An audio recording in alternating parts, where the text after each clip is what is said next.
Chez nous, la nuit ne tombe pas. Pourquoi? Marseille est debout, vivante, populaire, accueillante. Sous le cagnard avec les cafards, elle existe. Au clair de lune, elle se divertit, prend du bon temps et se détend. Mais le Marseillais reste toujours vigilant. On a eu une étude récemment qui a été menée par ASAP, un labo à Marseille, qui a fait une étude en 2011 puis en 2016. Donc c'est les derniers chiffres qu'on a à notre disposition.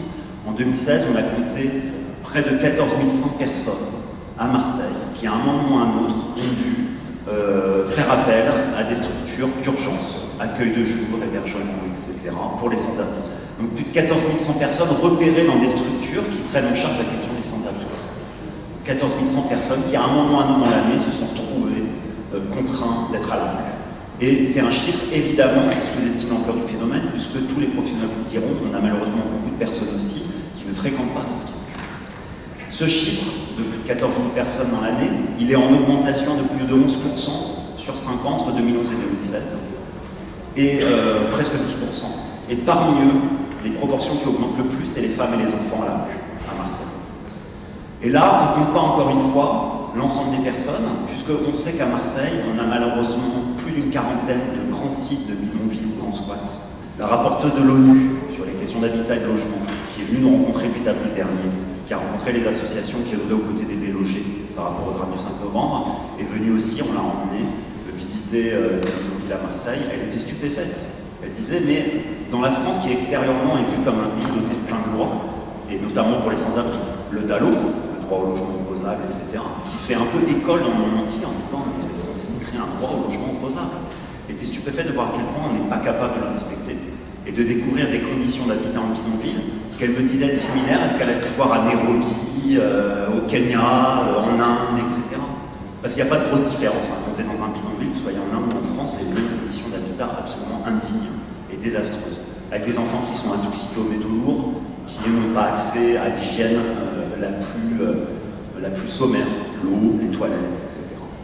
Moi, il y a un truc qui passe pas, que j'arrive pas à accepter, peut-être parce que je le vois tous les jours à l'accueil de jour, c'est les familles à la rue. Les familles à la rue avec les enfants à la rue. Moi, je suis un vieux travailleur social, et ce qui est frappant, c'est que ça n'existait pas avant.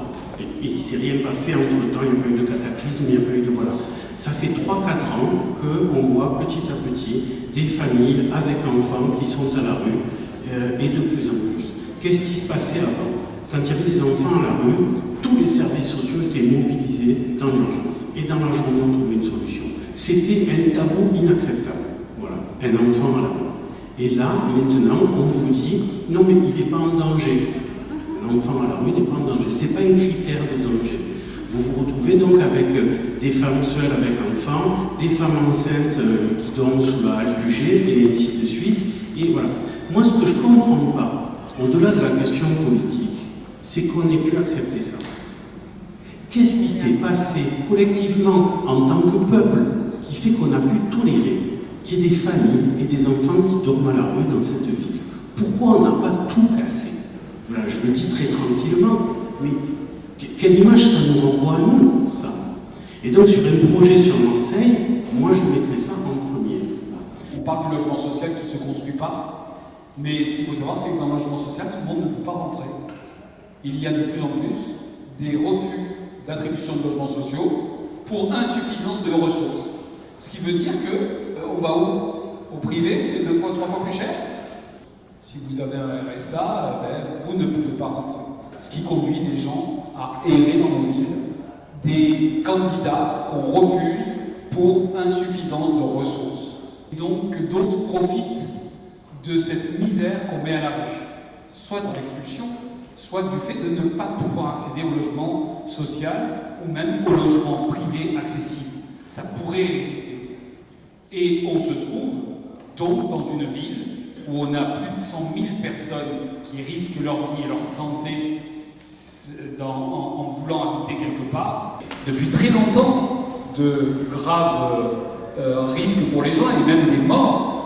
La rue d'Aubagne n'est pas un cas isolé dans notre histoire. En 2008, le bâtiment juste à côté, 3 rue des Mags, 3 rue des Trois Rages, On a eu 8 morts, on n'a pas beaucoup parlé, c'était que des Roms, oui. Et un peu avant, on a eu à la Cité Maison Blanche 11 morts, on n'en a pas parlé, pas trop. Là, il se trouvait que c'était Marseille qui était sous les décombres, et surtout un quartier emblématique, puisque c'était un quartier populaire et un quartier où d'autres gens étaient là. On a vraiment ce souci. On parlait de l'accès au logement social. Moi, ce que je peux vous dire, c'est qu'effectivement, par rapport au nombre de demandeurs de logements sociaux à Marseille, à peine 1 sur 7 se voit attribuer un logement social. Et sur l'analyse des demandeurs de logements sociaux sur le département, on avait près de 2700 personnes qui demandaient un logement social qui étaient à la rue, sans abri. On avait près de 7000 qui étaient dans des structures d'hébergement, qui a espéré en sortir à un logement et n'en sortaient pas. Et on avait plus de 16 000 personnes qui étaient contraintes de vivre chez des tiers. Donc on voit l'ampleur ici du phénomène sur cette région et à Marseille. Sur le logement social, très rapidement, comment ça marche le logement social? Quand vous faites une demande de logement social, votre dossier passe devant une commission qui va sélectionner qui on prend et qui on ne prend pas. Et qui on prend? On prend les gens qui ont le dossier le plus solide. Les gens dont on est le plus sûr qu'ils vont pouvoir payer leur loyer, qui vont pouvoir le payer dans la durée. C'est-à-dire les gens qui ont le moins de problèmes sociaux. Ce qui fait que, dans le logement social, au plus vous en avez besoin, au plus vous êtes sûr que vous n'y aurez jamais accès. Là, il y a un système qui est à revoir. C'est pas possible. Imaginez qu'en médecine, à l'hôpital, on vous dise « Ah non, mais là, vous êtes beaucoup trop malade, hein. On va d'abord soigner le mec qui arrive. » Voilà. Je ne peux pas ne pas vous parler aussi du DALO, le droit au logement opposable. Si vous vivez devant un taudis, on dit « Ah non, non, c'est pas droit au logement opposable. C'est à votre propriétaire ou par substitution au pouvoir public de faire les travaux pour améliorer votre logement qui est en péril ou insalubre. » Sauf qu'on sait bien, on a vu le 5 novembre, pardon, 8 morts, etc. On sait bien que c'était pas bien en place ici. Et pourtant, ça fait des années qu'on disait « Non, non, vous ne pouvez pas être DALO si vous vivez devant un taudis. » 3500 personnes reconnues DALO restaient à relogement. Parce que c'est ce que vient d'expliquer Fatih. Des gens trop pauvres pour accéder au logement social. Il faut dire les choses. On est dans cette situation qui est complètement absurde et catastrophique. Le nouveau programme de renouvellement urbain de Marseille prévoit, dans les années qui viennent, 4000 démolitions supplémentaires de logements sociaux, qui devront être reconstruits un par un, éventuellement un pour un ailleurs, mais qui ralentiront encore et qui rajouteront encore les temps d'attente par rapport au peu de logements sociaux qui sont livrés chaque année, c'est-à-dire à peu près 1500, alors que notre estimation est de l'ordre de 5 à 6 000 logements sociaux nécessaires d'ici à 2025. Voilà. Cette religion de la démolition d'immeubles, qui est celle de l'ANRU, qui a été lancée par Jean-Louis Borloo il y a 15 ans, elle est parfois légitime quand on s'adresse, quand on vise à démolir des immeubles qui sont des défauts de conception et qui atteignent à la santé des gens.